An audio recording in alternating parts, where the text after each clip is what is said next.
Listen, between the Amelia Perez campaign being derailed, Anora being the surprise winner of some big prizes, and Timothée Chalamet making some wild choices on this press tour, it's been a very weird award season. It all leads up to the Oscars. The group chat's here. They have thoughts. Let's go.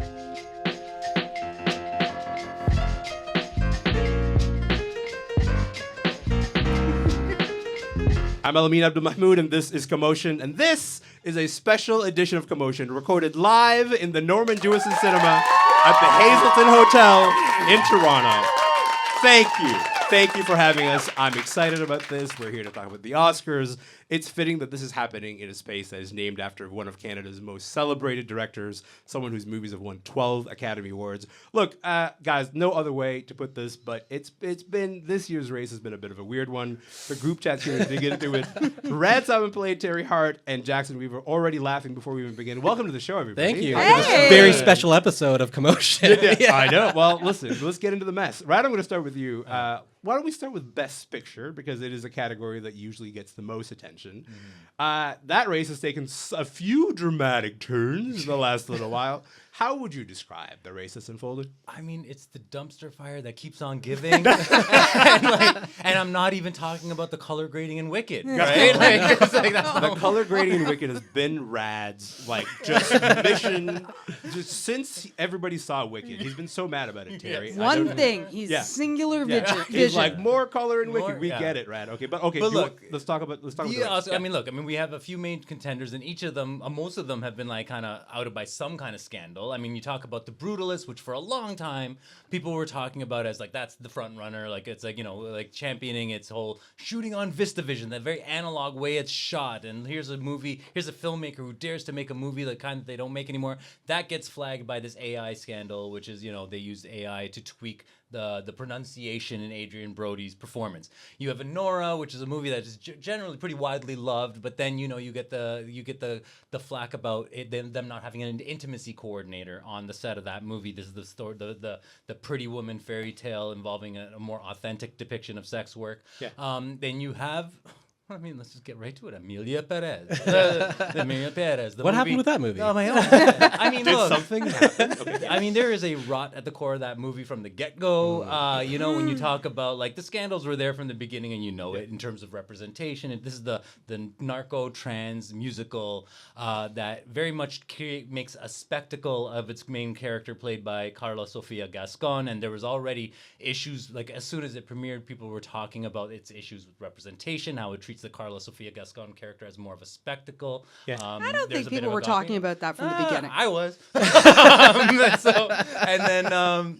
And then of course, then you had Mexico discovering it, and then having some problems with the representation of Mexican culture. But then of course, we got to the point when a Canadian journalist, Sarah Haggie, our friend of the show, discovered the tweets, Carla Sofia Gascon's tweets, the history Probably the most racist tweets you've ever seen. About every racial group under the sun, Equal basically. opportunity Yes. racist. Basically. Yeah. And that basically, for a while there, it did seem like Amelia Perez with the 13 nominations, that's going to be won the Golden Globe Best Picture, won the right? Golden Globe Best Picture. So it seemed and then the tweets popped up, and that really derailed the whole train, right? And what we really discovered now, where we are at in the awards race, is after the Producers Guild Awards and the Directors Guild Award. The Producers Guild Award, Anora wins Best Picture. Yeah. The Directors Guild Award, Anora wins Best Director, which is surprising considering all of the hype around Brady Corbet. So when you get to that point, and when you realize that actually those votes were in right before the Carla Sofia Gascon tweets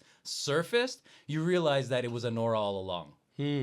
First of all, I want to just note that we are talking on literally the day that I think the last votes are to be cast. It's like that's happening today. So all of this is very much in the air as we're having this conversation. But also, Terry, look, Amelia Perez wins Best Picture at Golden Globes, despite what Rad said about how he saw all along the problems in this movie, the prophet among us. Why did you sit me beside him? There's only 3 seats, pal. I will say, by all accounts, Amelia Perez did have the momentum heading into the Oscars. It wins Best Picture of the Golden Globes, despite all the criticisms about the representation of the trans character, despite the criticism about the representation of Mexico.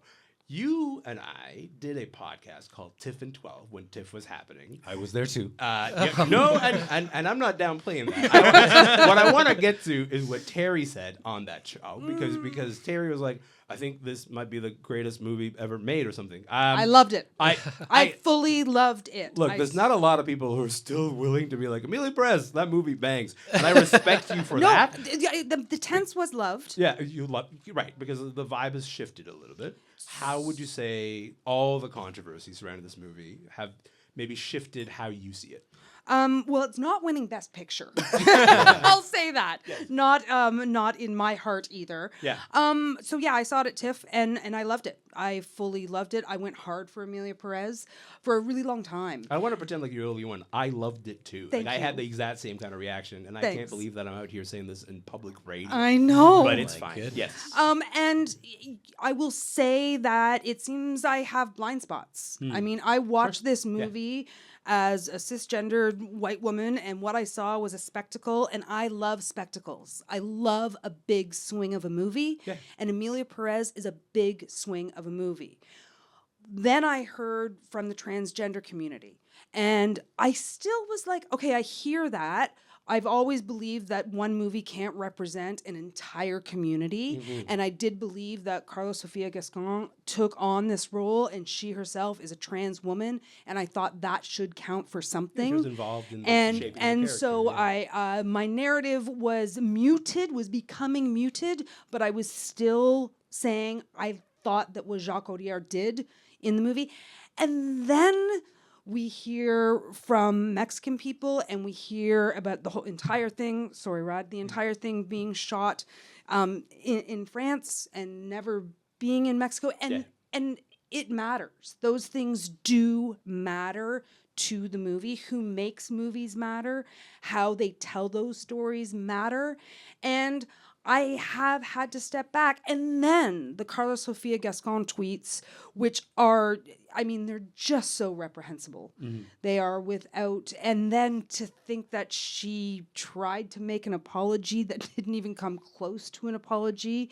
It's all just, frankly, been a disaster, and not a disaster in a way that is just about the movie. It is a disaster in a way that matters to the world and how we look at entertainment. And when we're looking at entertainment that is supposed to be enlightening us in some way, and we look at entertainment in a way that is supposed to be changing the narrative and how we look at things, this ends up being a really big problem. And I'm very sad for a movie that I think actually had some really, really great film qualities in it, that this is what it's ended up being. But you cannot ignore that that is what Amelia Perez has ended up being. I mean, I have a hard time with this awards race, partly because even though, Jackson, we are talking about how Anora is the frontrunner now heading into the Oscars because of his recent wins, it feels like the Amelia Perez show. Like, it feels like everything's kind of existing in the shadow of this movie in some kind of way, because you have a movie that was shaping so many of the early conversations about the season, and then in many ways, the ways that campaign has gone off the rails for these reasons is also shaping the end of it. Who do you think, like, whose race is it to lose at this point? I mean, it's the most boring answer, but Anora. It's the one that is almost definitely going to run away with it, and not necessarily for super happy reasons. Rad was describing this as like a dumpster fire. There's this town in the States called Centralia, and a real dumpster fire there caught a fire into a coal seam burning under the town, and it's now on fire for like hundreds of years, and it's called Hell on Earth. That's more like what's going on here, because there was something bad at the beginning. I'm an original Amelia Perez hater. I walked out of the theater, and there were only the glowing Elamin reviews and the Cannes reviews being like, it's so good. I'm like, is everyone smoking crack right now? This is one of the worst things I've ever seen. From the get-go, you were there? From the get-go. You can look up cbc.ca, Jackson Weaver, Amelia Perez is a misguided musical mess. That's the headline. It's all hating all the time. But I mean, so many of these movies at this festival, as Rad noted, have like this kind of stink of controversy surrounding them, or other ones that aren't necessarily as glowing or amazing. I mean, A Complete Unknown, I will defend that movie, but it's still kind of like a dad movie. There's not much there that's going to get you Okay. like cheering in the street. As a literal father. It's good, but it's not going to change your life. I'm still here. Good, not going to change your life. Conclave, fun. Popcorn movie. These movies aren't necessarily things that are going to change cinema for years and years. And well, Amelia Perez, I was a hater. It was changing people. It was affecting people. Yeah. Now that is dead in a ditch in a town burning for 100 years, the only one that has some semblance of like infecting people with emotion, or on one hand substance, but horror winning Best Picture, probably pretty unlikely. Not happening. And the other one, Anora. It's good enough that it's not evil. Can I add? Good enough that it's not evil. Congratulations on your Oscars, everybody. But really, like that is now, I think, the campaign slogan for Conclave, right? Because because Conclave has emerged as the other front runner, and the whole thing about Conclave, I mean, this is a movie about gossipy cardinals where they're basically finding the receipts on all the people trying to contend to become the new pope, and literally, like in the aftermath, out of the embers of Amelia Perez, Conclave became meme king because everyone's like, well, like That's this exactly has been what an happened allegory in for Conclave. this award season where they're just pulling out the receipts. Isabella Rossellini is photocopying the tweets that Sarah Hagi published, and they're like, well, now it's got to be Conclave to win. Yeah. What's I nice just about wanna this is that you say- guys came really polite. I just wanna- That's what I love about this. As somebody who like we are here because I mean I love movies. As I love the fact that we have an Oscar race that has something like A Complete Unknown, that has something like Anora and Amelia Perez, that has something like Conclave. So you've got two kind of, I'm going to use Jackson's term, dad movies like Conclave. I'm sorry. I'm sorry. Dads are great. Dads are great. But then we also I don't have believe you. I don't believe you meant that at all. but we also have movies like Amelia Perez. I know, dumpster fire, but I mean, still something new and, a big swing of a movie. We have a big swing of a movie in Anora. We have a huge swing of a movie in The Brutalist. I mean, this is not a dumpster fire of a year in terms of movies. There are 10 Best Picture nominees that really, really are an interesting time in Hollywood and what's going on in movies and how people are making movies right now. So I just don't want to be all like, oh, movies, because movies are still pretty great, guys. And we had a lot of fun at the movies this year. Likely place for you guys to clap. Hey, you're like, well, at least we're making movies, okay? I want to move on to a particularly interesting race, which is the Best Actress race. This is an interesting race because Demi Moore at this point is the front runner for the Substance body horror movie about a fading celebrity. Rad, what's your take on the idea of her being the front runner in this category? I mean, I think when you just said it, the idea of it, I think that's what we're getting carried away with. And this is not a diss on Demi Moore's performance, but I'm not making jokes about Demi Moore here. I love Demi Moore. I love her performance in The Substance. I think she's really good in it. But I think what's happening here is that we're conflating the Demi Moore persona and her career and her history with this character, which is about a woman who is treated poorly by the entertainment business, and that conflation is, it gets us going, and we want to reward her. We want to reward that character. We want to reward Demi Moore for who she is. But I don't think that ever actually plays out at the Oscars. I think this reminds me of like when Mickey Rourke, his comeback story was kind of written onto the wrestler, and what happened? Sean Penn ended up winning when everyone thought it would be Mickey Rourke.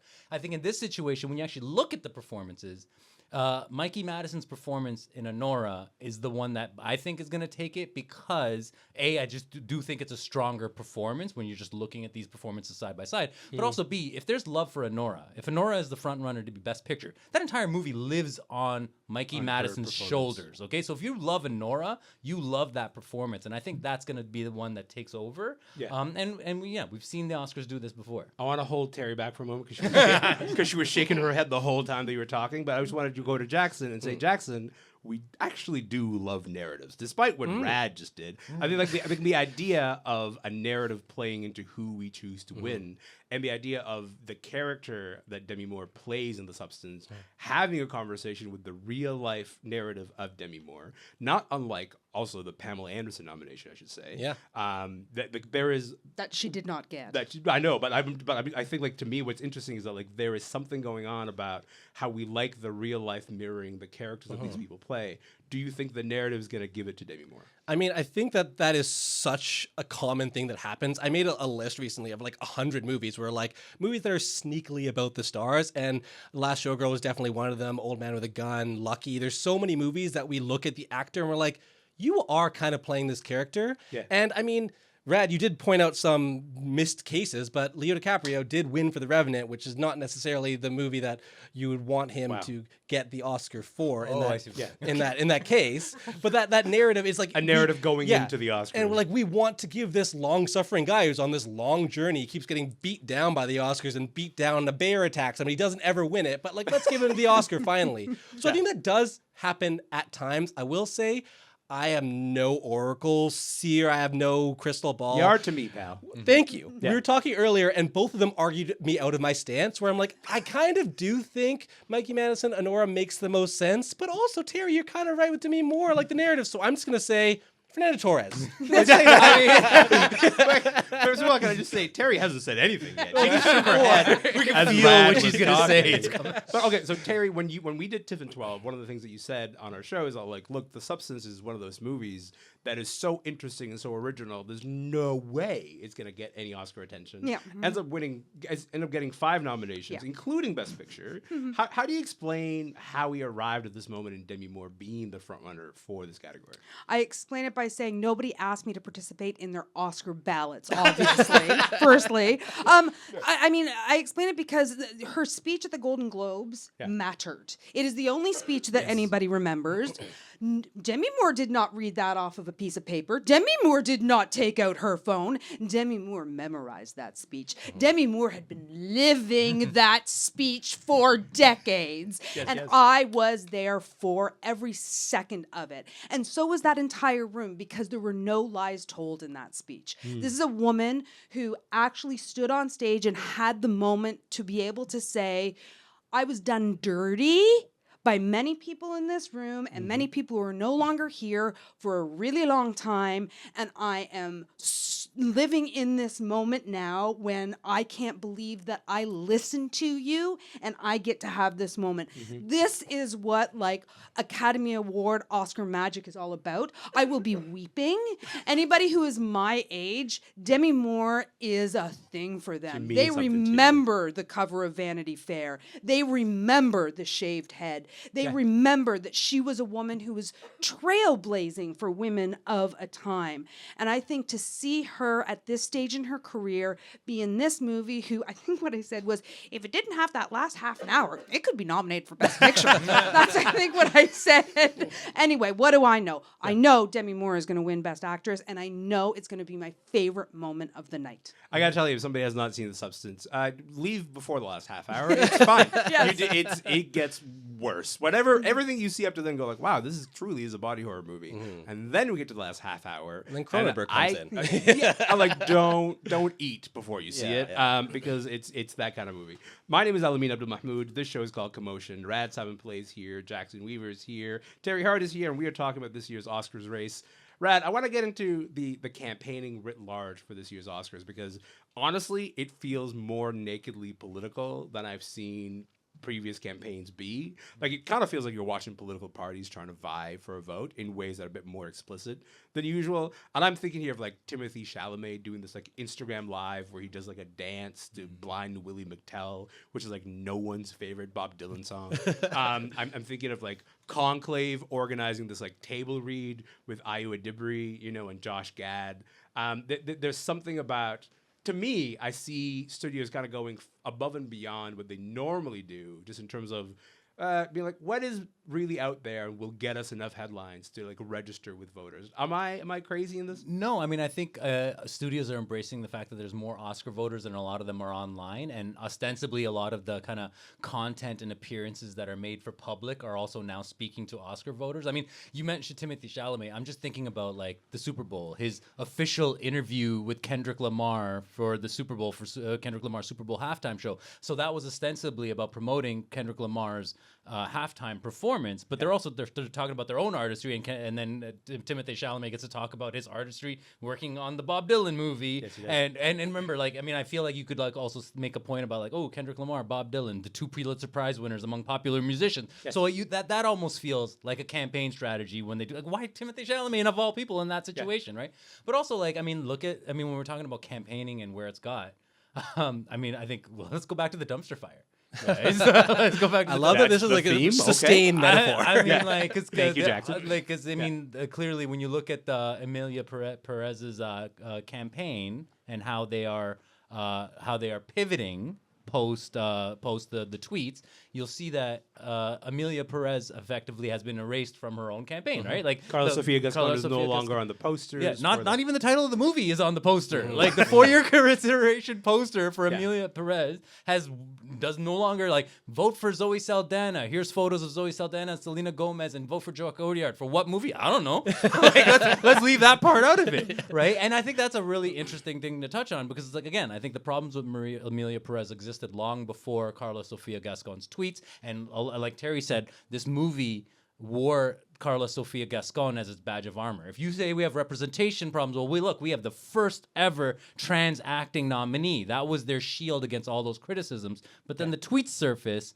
and they look at how easily she's discarded from this narrative. I mean, go ahead. I would also say that the shift that we're seeing is also a reflection of the change in Academy membership. I mean, the Academy has opened up membership. It has become younger. It has become more diverse. All of those things. So I think that you are, and a lot of the there is a changing of the guard in Hollywood. There are younger people. There are more diverse people, and I think that they are trying to reach voters in a different way. I don't think it is just, and I think we are going to see they're trying to reach voters outside of just the trades. They're trying to reach them on social media. They're trying to, because that's where the new generation of membership of the Academy are. And I think that, one of the things that's so important to remember in all this is a huge business. The awards season goes on for a really long time.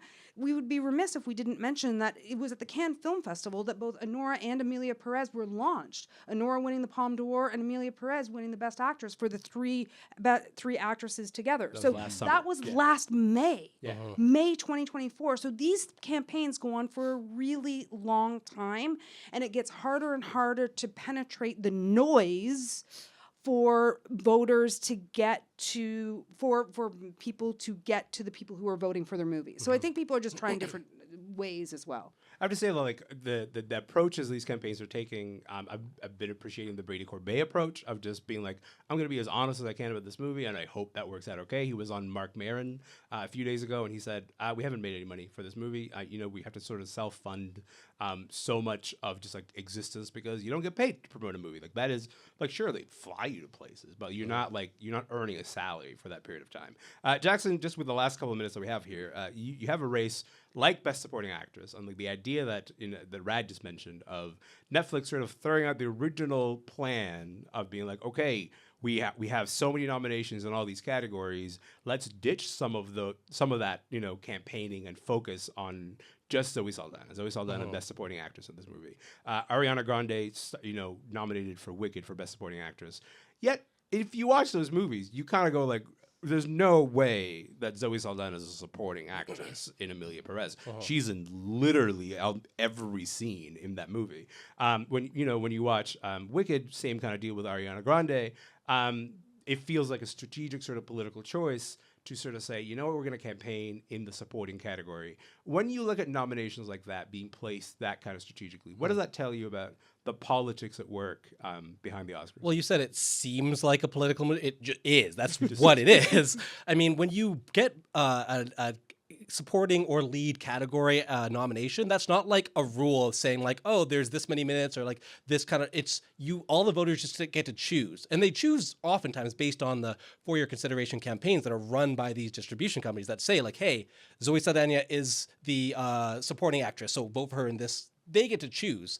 And it's not necessarily based, I mean, you noted Zoe is in a minute more screen time in Amelia Perez than Carlos Sofia Gascon is. Yeah. And you go to supporting actor, you get Kieran Culkin, and he's on screen for almost the entire time that Eisenberg is. I think even more time. I think he's on screen for a real pain. Yeah. Yeah, in a real pain. And there's some people would call that category fraud. If you look at the Tony Awards, when Elphaba and Glinda, the two lead roles in that, were up for nominations at the Tonys, they're both Best Actress. It wasn't lead and supporting there, and that's how we have it for the Oscars. But, I mean, you don't want to ruin your own chances for a win. You don't want to divide the vote in ways that we see in politics a lot, maybe.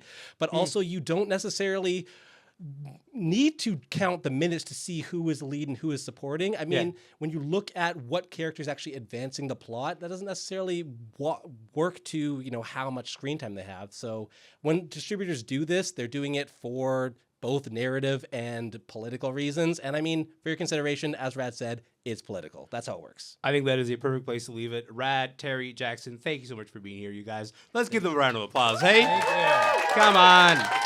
Rad Simonpillai is a freelance film critic based in Toronto. His work shows up on CTV, CBC, and the Globe and Mail. Teri Hart, entertainment reporter at Super Channel. Jackson Weaver is a reporter for CBC Entertainment. That is it for the podcast today. Thank you to the Hazelton Hotel for inviting us to be a part of this very special Oscar celebration. This show was recorded live from the inside Norman Jewison Cinema in downtown Toronto. Thank you, everybody. My name is Elamin Abdelmahmoud. This is Commotion. Thank you, thank you, thank you, thank you.